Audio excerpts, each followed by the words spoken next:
Fly belly up. This is the game. It's cat and mouse. Smoked a turkey. Yes. He is down. He is freaking down. Said he shot an absolute giant. Fall obsession, baby. Welcome back, everybody, to another Fall Obsession podcast episode. If you guys are new listeners and your first time to tune in, I am Sam Thrash with Fall Obsession. I will be your host for this week's podcast episode. Thank you all for listening. And we got a couple of guests on the line with us today. Derek and Lacey from the Mississippi Bowhunters Association. What's up, guys? How are y'all doing? Doing great. Doing Nice great. to be here. Well, we're happy to have you all on board and join us for this week's episode. We appreciate it. Absolutely. Absolutely. Yeah, we always We're happy to like be talking here. about bow hunting. Absolutely. Bow hunting's where it's at. Well, guys, our listeners know the drill. If you've been a listener for a while, and kind of kick off our conversation here today, this podcast is brought to our listeners by our friends over at Elite Archery. We're super grateful to our partnership with them over there. I'm running the Cure this year. It is a bad to the bone killing machine. Looking forward to getting out and shooting some whitetail with it this year. And I believe that our friends Derek and Lacey, you guys are shooting Elite as well. Is that correct? That's right. Been shooting for Right. about 3 years. 3 years. Awesome. What do you run? That's all there is, right? Elite. I mean, as far as we're concerned, you know, I mean, that's where it's at right there. That's right. What kind of setups are y'all running this year? Well, I started off with the Ritual 33, and then I bought a Ritual 35, and then when the Cure came out, I ordered it. So that's what I'll be hunting with this year. Awesome.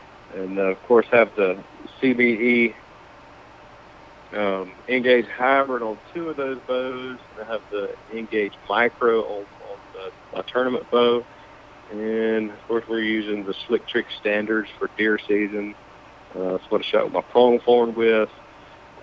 During turkey season, I used the Raptor trick. It's pretty nasty. Yeah. And of course, the Torques. And we both swapped to the. We were shooting the trigger releases last year, and we both swapped to the Scott Sigma this year. So that's been it's been a little different and something else to learn, something to tinker with. But we're both getting a lot better with it. Good deal. What kind of setup are you running, Lacey? Absolutely. I started out with a Ritual 30. That's what I started hunting with, and then last year I also bought a Cure and did some of my 3D archery with my Cure. I will be hunting with my Ritual 30 this year. Like he said, I have a CB Micro on my Ritual, and I have a hybrid on my Cure. Of course, torque stabilizers, and I also shoot the Slick Trick Standard during hunting season. So. Awesome. Well, again, for our listeners, if you guys have not already, please go check out Elite Archery. As you know, we shoot them here at Fall Obsession. Derek and Lacey are shooting them. Really awesome equipment. Go to your local dealer, pick one up. Take the Elite Shootability Challenge. Just throw it up against another bow, compare it to your bow, see what you think. I always say that the biggest mistake you can make is buying another bow before you at least try an Elite. So go check them out. Couldn't agree more. Absolutely. But be prepared to buy if you go shoot. Be prepared to buy. Have money in hand. Exactly. Right. I tell you, something to add to that too, Sam, is I have had about 3 people say, "Hey, man, can I shoot that Cure?" And it was the same exact thing the first time I shot a Cure. I threw it back, and I was like, wow. And we were at a bow shoot 2 weeks ago representing the Mississippi Bowhunters Association, and a guy that was shooting one of the competitors' bows, he said, "Man, can I shoot your bow?" I said, "Absolutely." And he drew it back, and the first thing out, he had literally got it settled. He said, "Wow." And that is just a common theme with people when they draw that bow back. It is that sweet. I agree. When I shot a different brand of bow until last year when I got a Ritual 33 in my hand and enjoyed that bow, and then this year picking up the Cure for the first time, even compared to my Ritual, I was blown away. That bow is something else, and then the set technology, being able to tune that thing just with a few turns on an Allen screw. I've tuned several of them for myself and other guys at this point, and every time it blows my mind. Money. Well, guys, to kind kickstart farther into our conversation, one thing that I wanted to talk to you guys about was the Mississippi Bowhunters Association. What is that? What do you guys do for folks over there with the MBA? Well, basically, we're the voice of bowhunters in Mississippi. We're actively promoting on our social media pages. Just trying to get people to get out and shoot their bows. We try to get people to get involved with the 3D. Just really anything that can get people outside and shooting their bows more than picking it up a week before the season starts. One of the other things is sometimes legislature has things come up that they try to push things through, and basically we try to protect archery season in Mississippi. And I know there are a lot of different organizations across the country that do those kind of works. Like, for instance, and I'm all about people having an opportunity to be outdoors and hunting.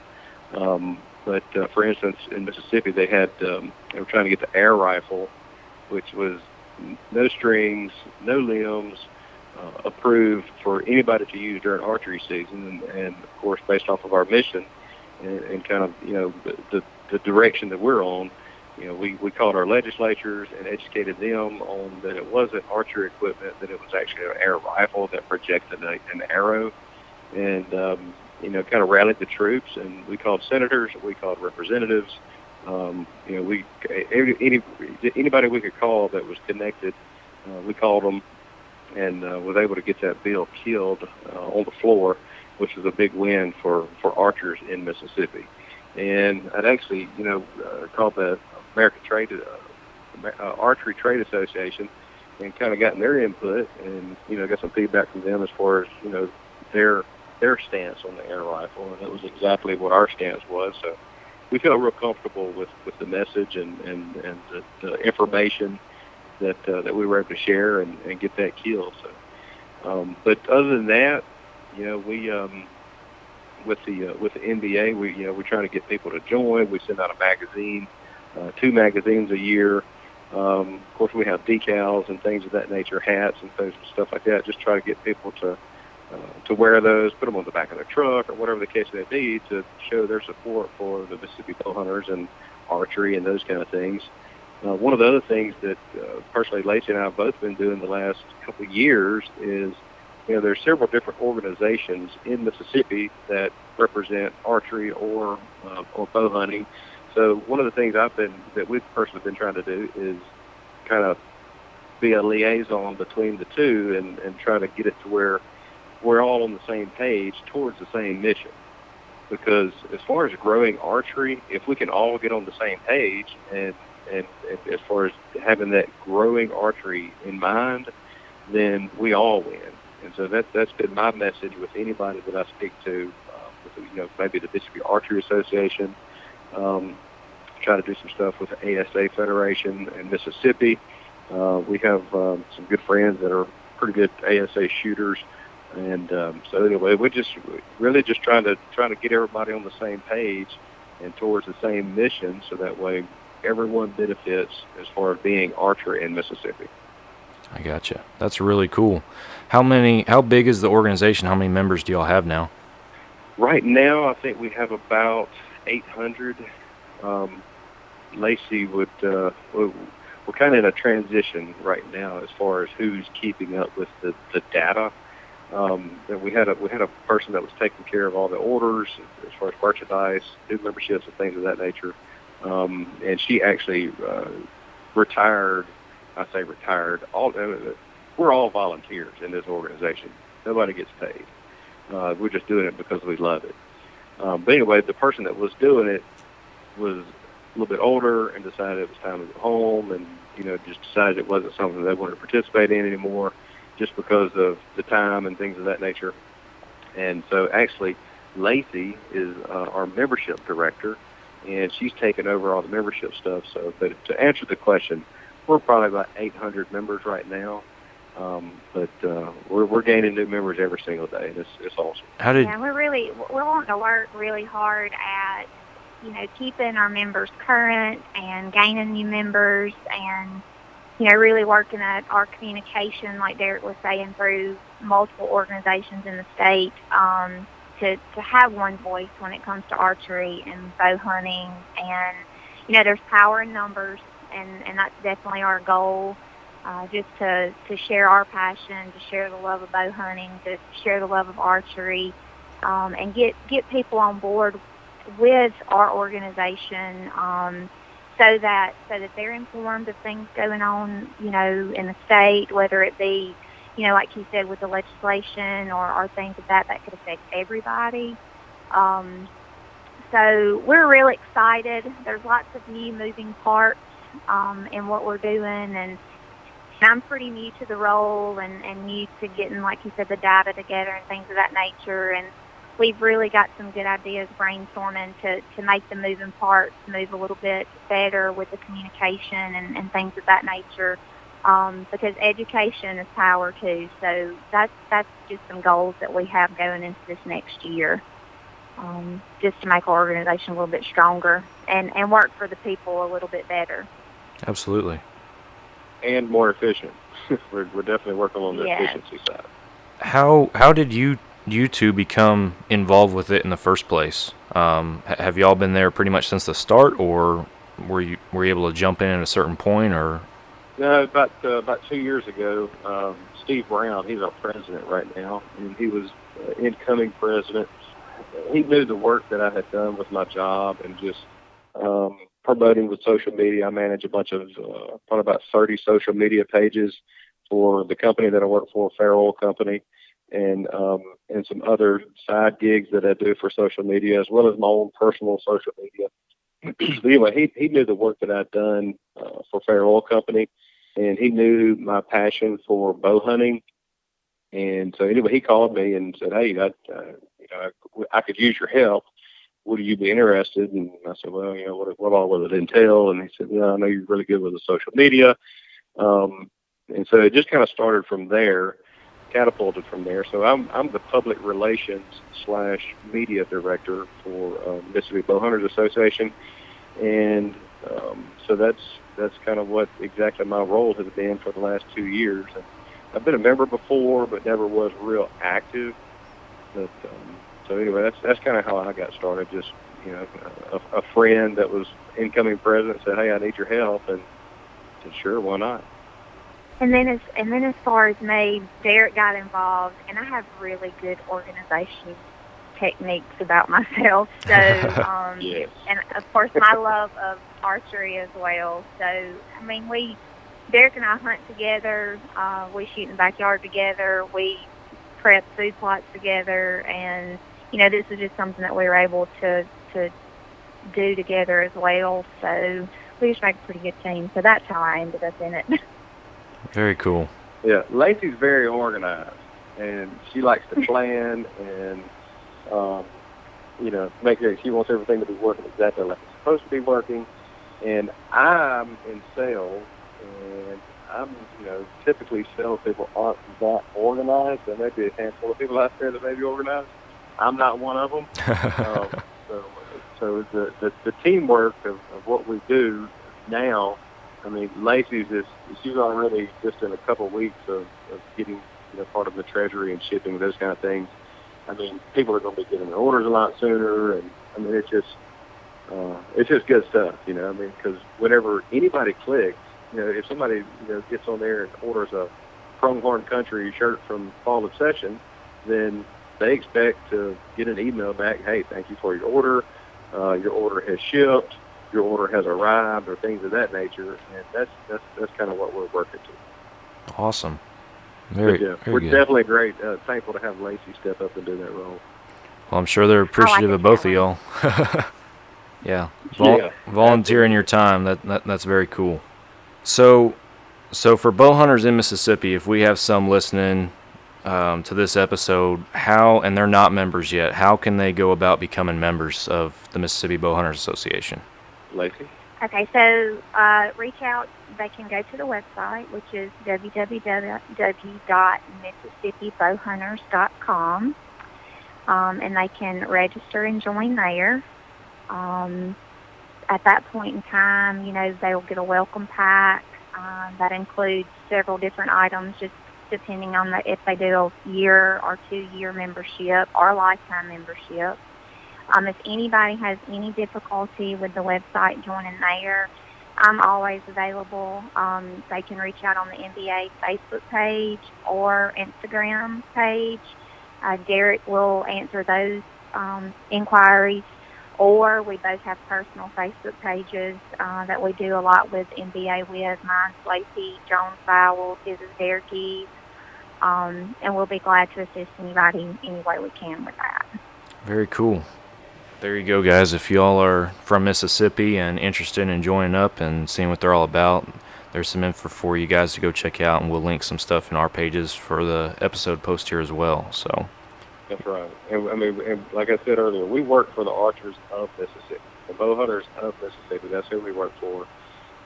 None of us get paid a single dime to do this. We do it strictly because we love it, and strictly because we want to protect the future of archery in Mississippi. Sam, I do want to say, Derek has been a bow hunter for several years. I'm still pretty new to bow hunting. I've been doing this for 3 years now. Picked it up. Never 3 years ago would I have dreamed that I would enjoy and have such a passion for my bow hunting and archery that I do. If we could bring 10 new people to find the love of bow hunting or archery that we have, that would just be phenomenal to me. We see that a lot of the archery is somewhat of a lost art. You've got all these new things that come out that people want to try, and they may get away from their bow.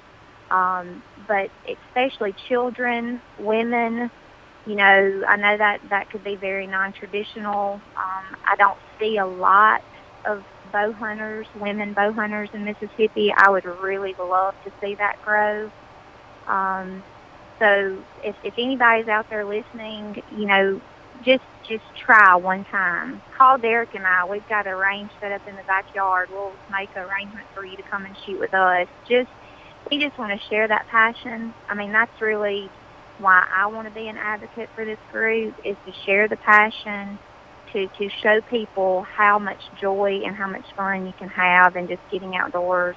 If it's outside in your backyard, if it's in the woods hunting, if it's at a 3D archery tournament, that's what we want to see, is that true passion shared throughout our state and even outside the walls of our state, if we can even reach that. absolutely, that is awesome. Not at a specific scale for like you guys are with the state of Mississippi, but that is something that we definitely encourage people to do as well ourselves, with whether it's guys, girls, or especially the youth out there. Spend time outdoors, spend time out there shooting your bow. You don't have to hunt, just get outside and, man, like you said, shoot your bow hunt everything. Yeah, exactly.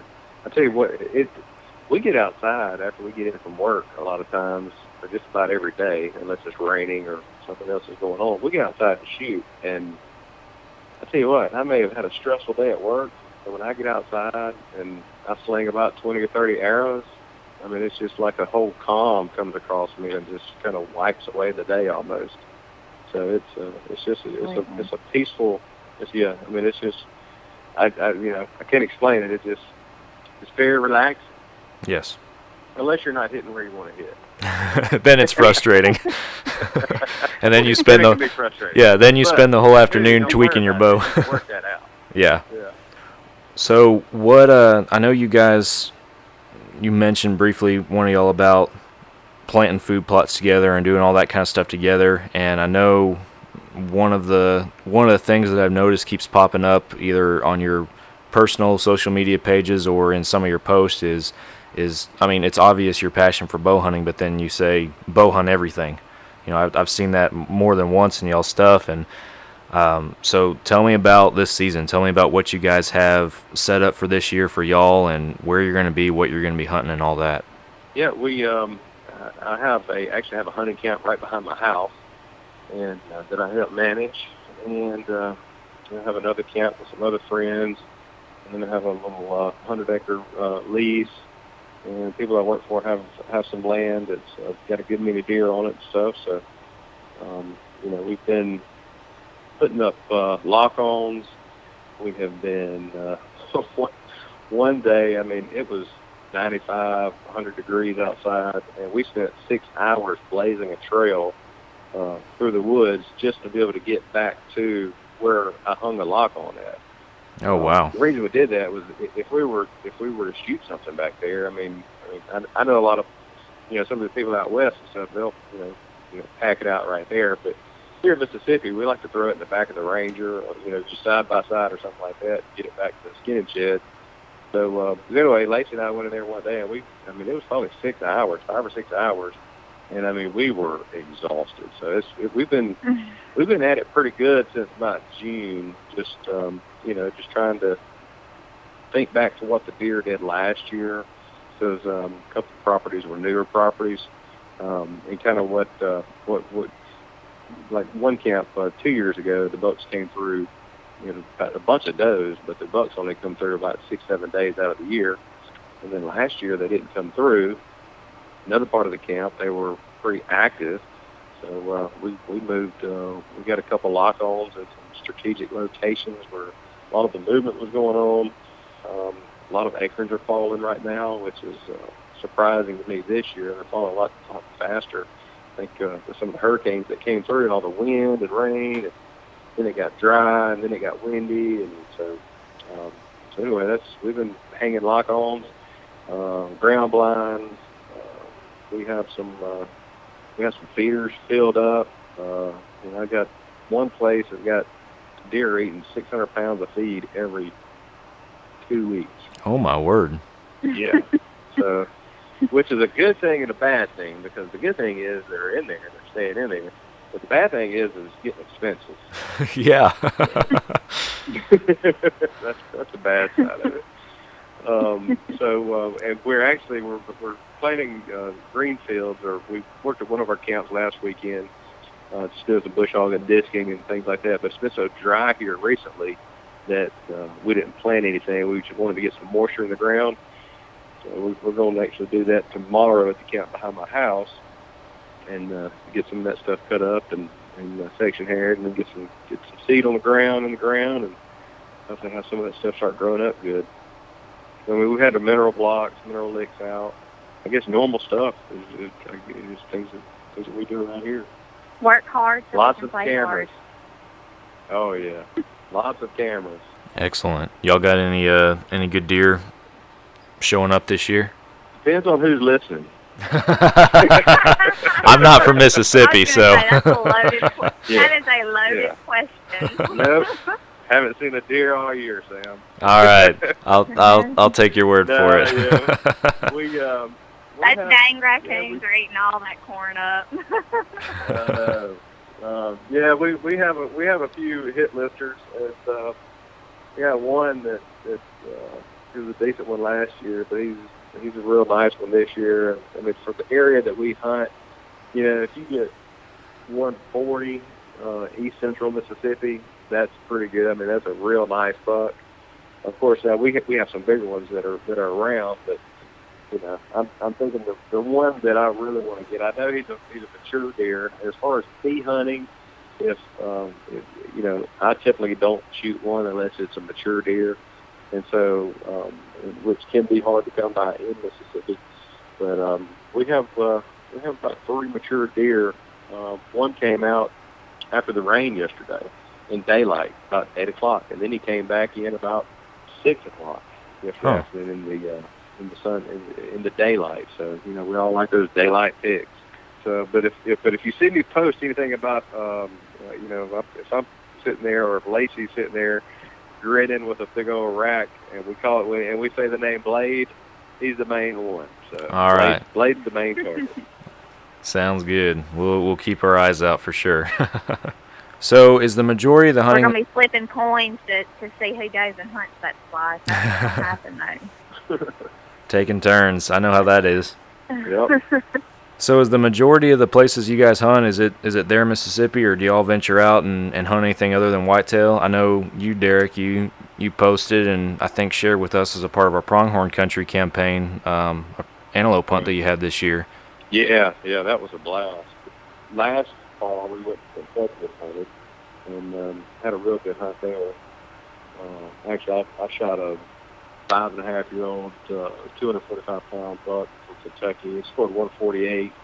Lacey and I were hunting with a buddy of mine, Sam. His name's also Sam too. But anyway, we were sitting in the blind together, and the buck came up, and I was told Lacey to get ready, and we just kind of hung out for a little bit. And she said, "Oh, you don't have to shoot him. You don't have to shoot him." So I went ahead and hooked up too, and deer ended up walking up there to 23 yards, just standing there broadside, and there was 2 bushes, and I could see his vitals right behind his front shoulder perfectly. And we had a doe that was literally 5-10 yards from the blind, probably more closer to 5. She was directly getting downwind of us. And whenever she cleared out of that side window, Lacey was sitting there, and the bush was right on where she needed to shoot. So when it was go time, I'm sure you've been in a situation like that. When it's time to shoot, it's just time to go. Yeah. And anyway, the doe stepped behind the blind there, and I was thinking she needs to blow, and it needs to all be over with. So I drew back and punched him with that Slick Trick Standard. That's the blade that we shoot. It was at 23 yards, a 245-pound buck. It smashed his left front shoulder, and I mean literally, when I shot him, his leg went out like he'd been shot with a rifle. Oh my! It crushed his front shoulder, went through a rib, went through his heart. It didn't go all the way. It hit his other shoulder. It didn't go all the way through. But now we're talking about a big deer, and I'd already, literally centered to his shoulder because he had his left leg kind of back. But yeah, it went right through his heart. He ran about 70 yards, 80 yards, and kind of got a little wobbly. And I saw his head go to the right. Didn't know if he turned to go to keep running or if he fell. And actually, he tipped over right there because all we could see was the top of his wrap, and he tipped over right there. So that was Kentucky last year. We're planning on going back up there to help my buddy again this year. But yeah, the Pronghorn, man, that was my first time to ever go Pronghorn hunting too. And I tell you what, man, it was first time going to Montana, first time going Pronghorn hunting, and man, there were goats everywhere. I mean, just everywhere. First day, just kind of a little quick story here. The first day, I get there at like 11:30 at night, get in bed about 12:30, get up at 4 o'clock the next morning. We grab some quick breakfast, go get the blind, and we were hunting a water hole. And so anyway, I had some bucks come through, and I'm glassing them. And, I had one come by at 40 yards, just standing broadside for about a minute, which is a really long time for a speed goat to sit still. Get back to the camp, and I actually had the one ended up killing too. He came in, but he didn't get within 100 yards of the water hole. And even looking at him, I wasn't real sure because I had looked online. I knew kind of what to be looking for, but in the moment, live, looking through the glass, I just really didn't know what I was really looking at. We get back to the camp to eat supper, and they had an antelope mounted on the wall, and I was like, "So that's a shooter?" And the guy said, "Oh yeah, absolutely." And I said, "Well, I had 2 bigger than that in range today." He goes, "Oh wow, are you serious?" I was like, "Yeah, I'm dead serious." Now keep in mind, it was 100 degrees in Montana. Oh my! I mean, when I booked that trip, I was like, "Well, I'm gonna go to Montana. It's gonna be 70 degrees. It's gonna be nice. This Mississippi heat and all that stuff." No. I mean, it was. If it had been Mississippi 100 degrees, I probably would have died in that blind that day. It would have been too bad. But yeah, no, I had 2 in range, and he goes, "Well, don't worry about it. You'll have some more come in." And sure enough, the next day, I had the next morning, I had one at 30 yards. He was walking pretty good. And I probably got, I'm one of these kinds that when the animals come out, my heart gets beating, and I get excited. And, when I draw back, usually I'm kind of in the mode that I need to be in. But I think my heart, I was just, when you're on trips like that, different plays, different animals, stuff like that, you have a tendency occasionally to rush things. And I rushed a 30-yard shot on one that he was a beautiful, beautiful buck. Wasn't as big as the one I ended up getting, but he was beautiful. And anyway, I cut some hair on him. Didn't do it, and that was all. And he got away. So I was pretty bummed about that. And then the third day, that next morning, I had one come in. He was a shooter, but I knew that there was a bigger one around, so I was like, well, I still have another day and a half, so I'm just going to kind of hang tight and see what happens. Well, but even as one of the blinds I was in, the bucks and the doe and all of them, they had this one ridge. So whether they come from my right or my left, they had this one ridge that they would cover, and they would walk that ridge, and then they would just fall off on the other side of it. So I asked the guy, I said, so what's on the other side of that ridge? He goes, oh, we have another water hole over there. I was like, okay. I was like, that's where I'm going tomorrow, or this afternoon. He goes, okay, that'll be good. I said, because all the bucks are going over there. I said, the big one that I had come by a couple times, he went over there. And so anyway, as we were going to drop, he was going to drop me off, the big buck was about 300 or 400 yards from the water hole. So he dropped me off. I got in the blind. It was kind of down in the little bowl. So you really, usually when you're hunting out there, you can see a long ways. But in this situation, the furthest I could see was about 75 yards. So, I mean, I had my head on a swivel. I was in there, got in the blind about 2:30. And, I mean, I was just constantly scanning the whole time from left to right, left to right. Had a few does come in, falls. And it actually had some come up, the pronghorn, whenever I guess they see another antelope or they kind of get a little spooky or something, they kind of have this little noise that they make. They'll go kind of like that, which, I'd never heard. First time I heard it, I was like, what was that? So, but anyway, several of them let me know that they were there just because of them making that sound. But anyway, so about I guess it's probably about 6:15, maybe 6:30 that afternoon. I had that engage hybrid single pin on my Cure. Well, I had it on 30. No, I had it on 55 because I figured they were going to come out across the water hole.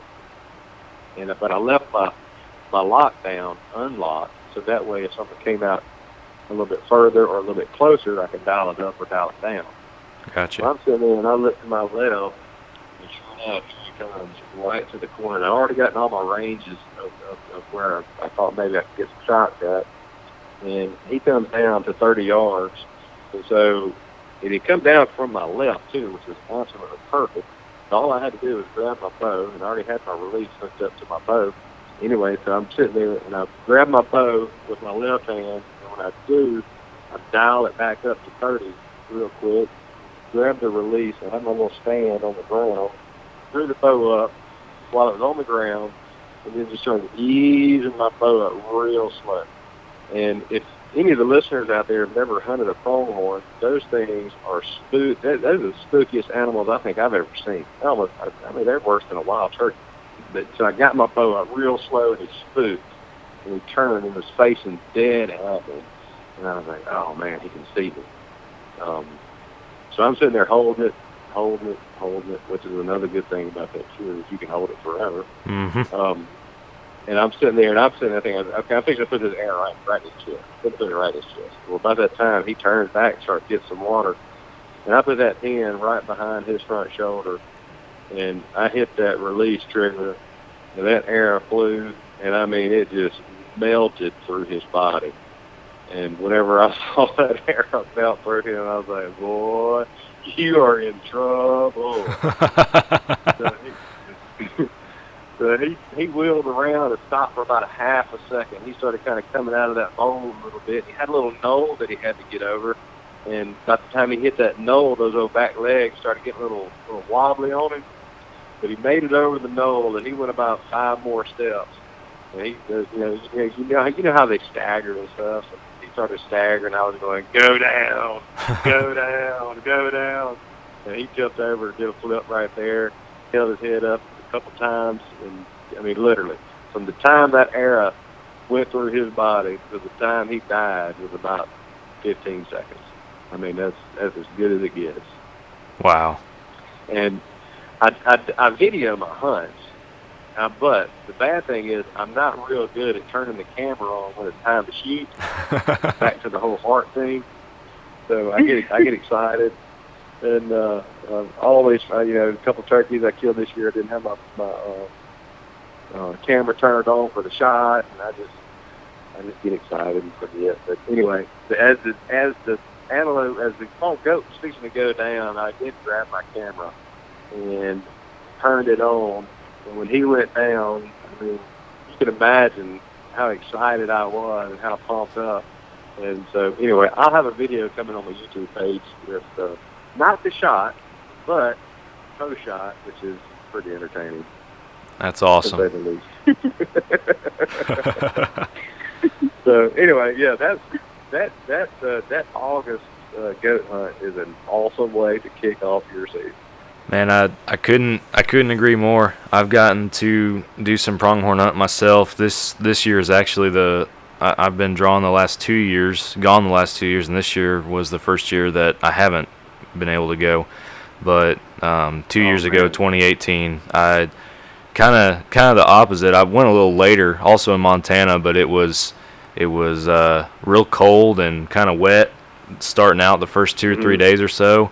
They weren't hitting the water holes. We were trying the spot and stalk, and like my first stalk ever, I had one come in. It was like under 30 yards, and it was a decent buck. Looking back at the footage, I should have shot it, but I didn't know what was good, what wasn't. So I let him go, and I was like, man, I should have shot that one. Looking back at it, but 3 days later, all to say, long story short, 3 days later, it warmed up, hit the water hole. 20 minutes in, stud, biggest one we'd seen all week, came in and smoked him. So I know the rush, I know the feeling. That's awesome. Oh yeah, and I tell you what, man, turkey hunting has been my real passion for a long time, and I've been on a lot of turkey hunt trips, been on a few whitetail trips, but I've never. I told Lacey, when it was time to leave Montana, it was just something about that place. It was like inside of me was saying, "You need to stay," but I knew I had to come home. But, yeah, that was just a cool place. It is magical to hunt, that's for sure. And both times I've been up there, man, it is awesome. I love it. Yeah, going back next year. Yeah, I hope so too. We'll see. Hopefully I get drawn this next year again. I don't know what happened this year. Other than that, I have a trip for planning to go to Kansas. I got drawn up there this year, so it's going to be kind of it's in the Haddam, Kansas area. It's pretty close to Nebraska. And I'm going up there for a 7-day bow hunt starting on October the 24th through the 31st. Awesome. So try to catch a little pre-rut action going on. Yeah, that'd be awesome. And then Lacey and I are going to go back to Kentucky. We haven't finalized when exactly. We're kind of trying to work that out with my buddies for when we should go do that. And we usually go up there on a Wednesday and hunt Thursday through Sunday kind of deal. Just have a good time. The only other thing I would say is, as far as bow hunting, and I know a lot of people in the South don't do it, especially in Mississippi, is what I mentioned to earlier as far as my passion for turkey hunting. But turkey hunting with a bow, about 90% of the time I'm not in a blind, so it's a significant challenge because of their eyesight, obviously. But if you, and I can't tell you how many people say, man, I've always wanted to shoot a turkey with my bow. I just can't make myself do it. I just can't make myself do it. Well, if you're listening and you're a turkey hunter, this coming spring, make yourself at least 1 week, just take your bow and just give it a try and see how much fun you can have. Because number one, it can be heart pounding to shoot one in the head with the shotgun, no doubt about it. But you multiply that times about 10 when it's a gobbler standing there gobbling and spitting and drumming with your bows in your hand and your hands in there shaking, and you're sitting there in that air. You look down and that air is shaking. I mean, it's unbelievable the amount of pressure it is and how intense the moments are. But also, when you're bow hunting for turkeys, is you have to watch them a lot. And they tend to get number one, they have to be closer than what you would have to shoot them with a shotgun. I mean, I can't tell you how many times I've had gobblers at, 3 yards, 5 yards, 7 yards, gobbling, strutting right there in my face. And, I mean, it's intense. Trust me. Make yourself do it. Take that bow for about a week in the woods and try to get one with your bow. Because it'll be fun. It's one of If you take it for a week, you'll be hooked. I took mine, started out with mine last season, and never wanted, not one time, to go back and pick my shotgun up. Wow.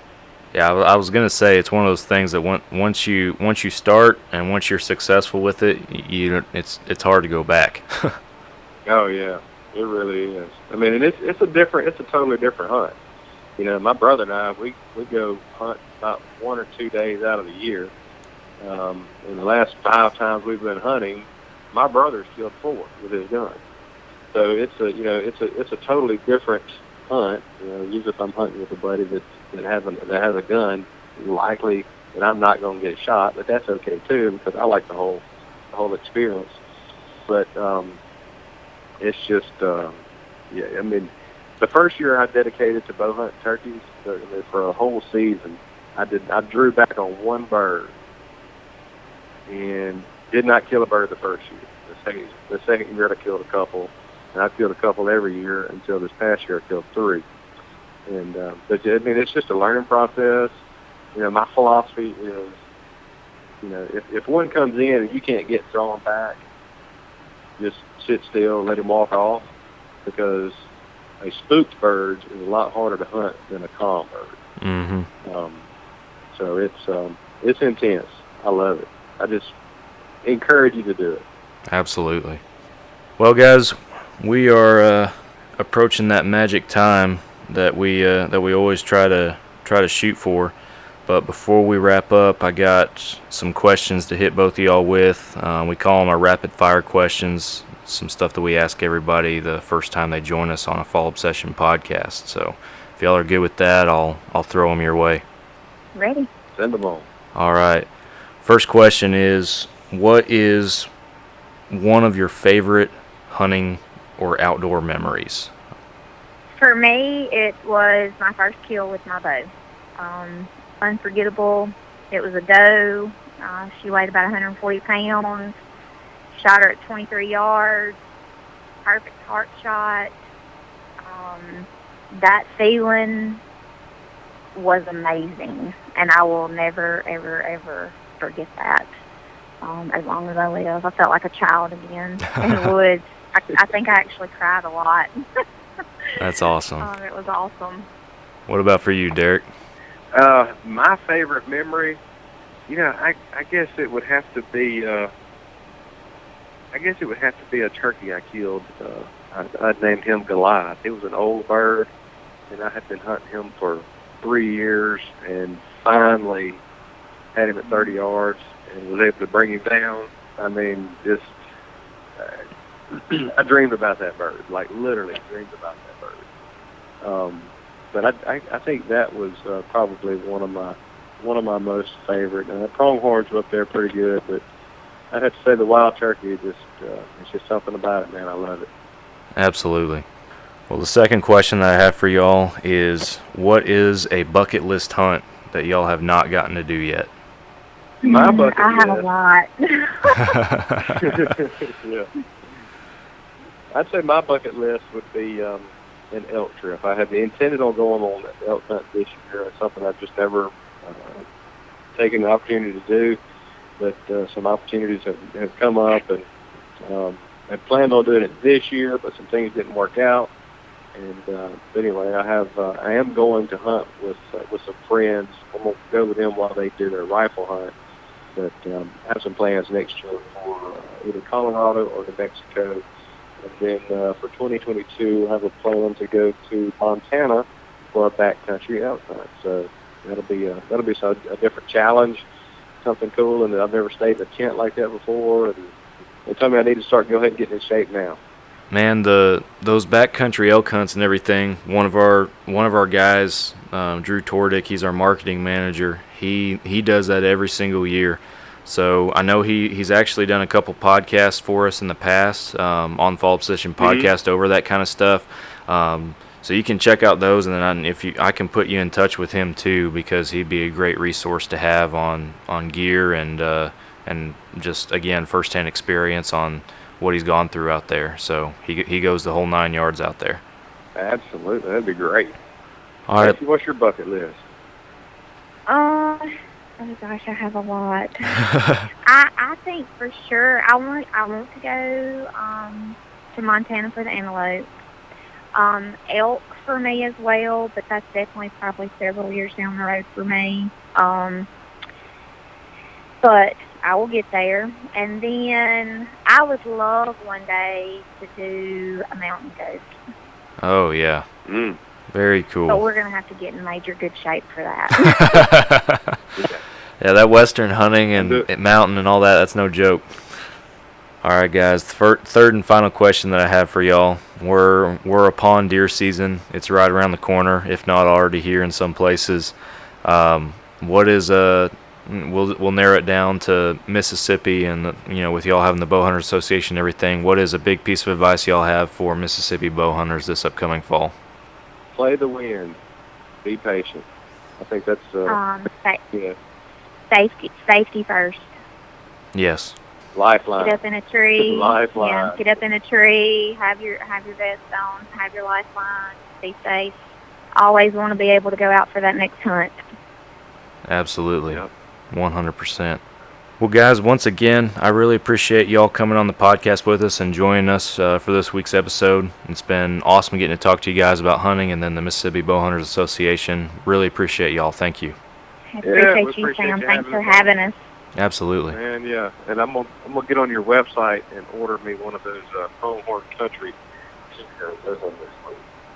Well, thank you. Yeah, we're happy to roll that out and give people a chance to rep a little Western pride with those Pronghorn shirts. So, yeah, guys. On that note, fallobsession.com. That's where you can go to check out the shirt that Derek's talking about, as well as some of our other apparel, and then all of our content for Fall Obsession revolves around fallobsession.com. So be sure you guys check it out.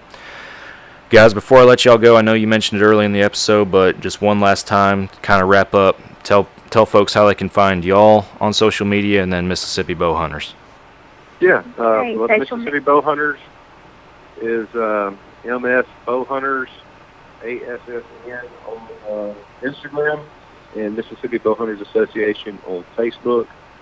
Myself is Derek Eaves on Facebook, and on Instagram it's D_rock_38, and also I'm on Twitter as well. So those, and I also have a YouTube page where I forget to turn the camera on for the shot, and that is D-Rock, D-Rocks Outdoor Life. So Lacey and I are both on there quite a bit. Awesome. And also the website, www.mississippibowhunters.com. You can reach out and join there, as well as apparel, T-shirts, hats, decals. Also, I'm Lacey Jones Vowell on Facebook, and Lacey, Lacey, Vowell on Instagram. Very cool. Well, thank y'all. And guys, be sure that you go on social media if you're on there, and follow Derek and Lacey. Follow Mississippi Bowhunters Association. Keep track of their journey. Subscribe to their YouTube channel. And then while you're there, if you haven't already, do the same for Fall Obsession. We're on Facebook, Instagram, YouTube. Subscribe to this podcast. Hit that follow button on your favorite podcast platform. And like I said, fallobsession.com, that is the hub. And on there, on our podcast page, we have a form you guys can fill out. If you have any questions or a topic suggestion for a future episode, you can send them our way from the website. Also, really cool, something that's about to happen within days of this episode coming out, is we're about to do an Elite Cure giveaway as part of our Cure Your Obsession series. So be sure that you follow along and pay close attention so you don't miss that. It's going to be one of our biggest giveaways so far. The beans have been spilled. It's out. So you guys be sure that you follow on and keep an eye out for that. Derek, Lacey, thank you guys once again. Really appreciate it. Yeah. Thank it was you, a blast. I Sam. appreciate you We having enjoyed us it. on. Absolutely. All right, guys. Thank you all for listening, and we will catch you guys again next week for another Fall Obsession podcast episode.